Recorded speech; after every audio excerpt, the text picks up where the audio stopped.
Iran ઇઝરાયલનું યુદ્ધ ચાલી રહ્યું છે ત્યાં ગુજરાતમાં એવી અફવાઓ ફેલાઈ રહી છે કે પેટ્રોલિયમનો જથ્થો ઓછો છે, જેના કારણે સામાન્ય માણસોમાં પેનિકની સિચ્યુએશન સર્જાઈ છે, જેમાં પેટ્રોલ પંપ પર કેટલાક કિલોમીટર લાંબી લાઈનો પણ જોવા મળી રહી છે। સામાન્ય માણસો અફવાઓના શિકાર બનતા પણ જોવા મળી રહ્યા છે।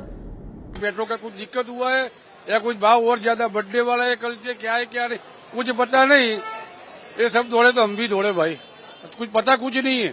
गॉड नोज एक्चुअल में पेट्रोल का शॉर्टेज हुआ है, न्यूज है, रूमर्स है, बट ठीक है, प्रिकॉशनरी हम भी फुल टैंक कराने आए इधर पे। સમગ્ર ઘટનામાં પેટ્રોલ પંપના માલિકે માહિતી આપી છે।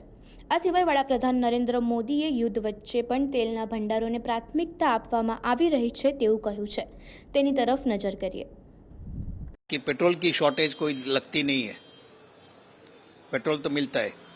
लोग लाइन लगाए हैं, क्या कहेंगे हम? वो तो we can't help, we have to serve everyone who comes.